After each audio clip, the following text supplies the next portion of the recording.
aqui para mais um vídeo. E agora o nosso tema é a sociologia compreensiva, ou seja, a teoria de Max Weber. Para isso, nós precisamos fazer um resgate e um paralelo entre a teoria de Durkheim, que vocês estudaram nos vídeos anteriores, e a teoria de Max Weber. Vamos lembrar?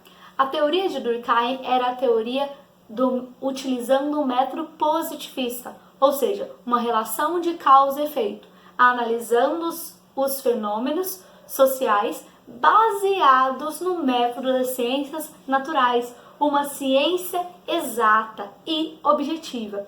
Ou seja, se eu tinha como causa coercitivo, exterior e geral, eu tinha como efeito um fato social.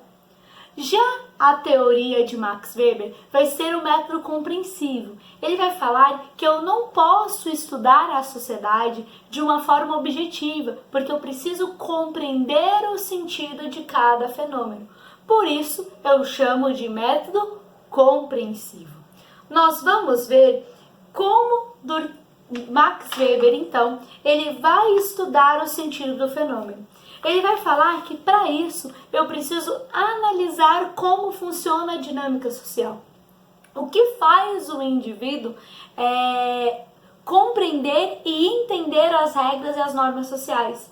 Então, a diferença é que, na teoria durkheimiana, a prioridade, a sociedade, ela estava superior ao indivíduo, ou seja, as regras, as leis e as normas, elas já estavam prontas e acabadas. Já para Weber, é o indivíduo que participa da criação, da formulação das leis, das regras e das normas sociais e aquilo que faz o indivíduo seguir ou não determinadas regras. Então, nós vamos ver que tudo aquilo que o indivíduo faz, ele é dotado de sentido. E ele vai analisar, então, portanto, a intenção subjetiva do indivíduo através da atividade social. Para isso, o principal, o norte da teoria de Weber é a ação social. E a ação social é aquilo que vai orientar o comportamento do indivíduo. Mas tudo que nós fazemos é uma ação, certo? Correr é uma ação, falar é uma ação, mas o que diferencia uma ação de uma ação social? É justamente isso que nós vamos ver agora.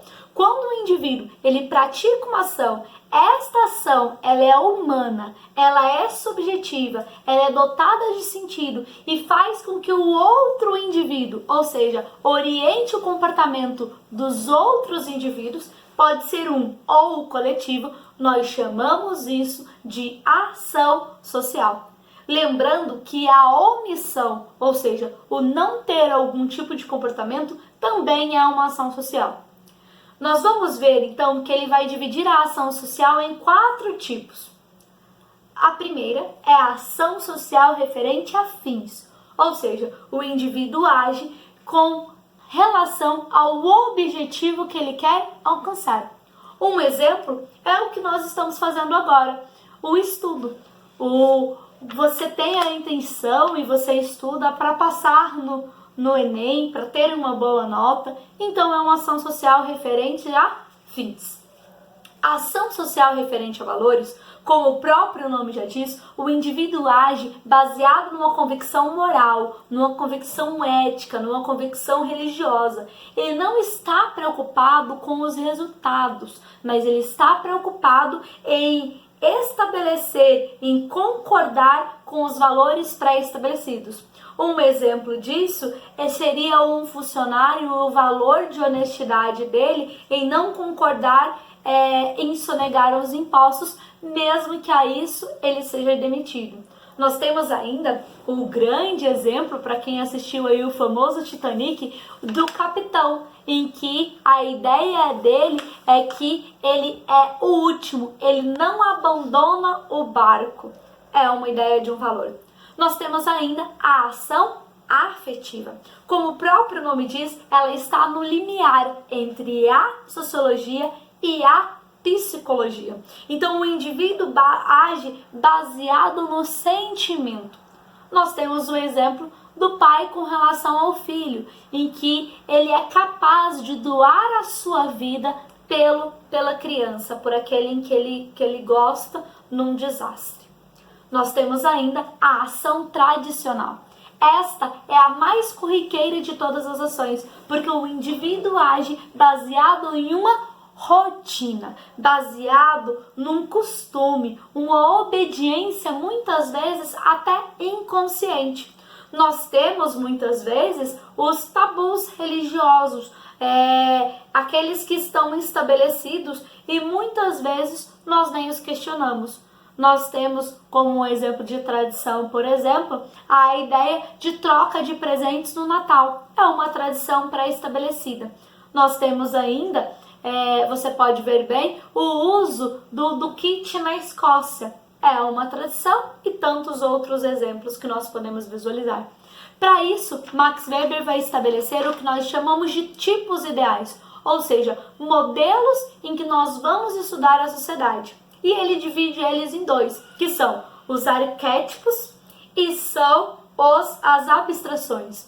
Os arquétipos são aqueles exemplos de ação que podem ser modelados, mas que eles não existem na realidade. Já os exemplos de abstrações são aqueles em que eles formam um tipo puro do fenômeno e que às vezes ele é pré-estabelecido pelo pesquisador. Nós precisamos lembrar bem que os tipos ideais, os modelos, os parâmetros, eles são importantes. Nós vemos isso na história e também na sociologia, porque ainda que nós vemos variações deles, como por exemplo, democracia, a ideia de democracia, utopia, ditadura, populismo, ou até mesmo na história de feudalismo, vemos que existem variações, é necessário os modelos e os tipos ideais para a nossa compreensão. Por último, nós vamos ver o que ele fala na sua obra Ciência e Política e Duas Vocações. A ideia do cientista é que ele precisa ser objetivo e o professor ele não pode estabelecer juízo de valor para aquilo que ele está colocando, ou seja, isso precisa ficar no campo da política. O professor, ele é aquele que vai explanar os conteúdos, que vai passar as ideias, lembrando que nós precisamos entender o contexto histórico em que Weber ele vivenciava. E aí fica um questionamento para você, e nós vamos discutir isso depois. Será que qual é o papel do professor? Qual a dificuldade ou qual a importância da emissão de opinião? Isso deve ou não deve ser feito? Analisando o nosso contexto atual, se Weber fosse estabelecer essa perspectiva hoje, como será que ficariam essas ideias? E as discussões que nós temos a respeito das ideologias e como isso é colocado em sala de aula? Isso dá muito pano para manga, hein, galerinha? Eu espero que vocês tenham gostado. Este foi apenas um resumo. Um beijo e até a próxima. Tchau, tchau!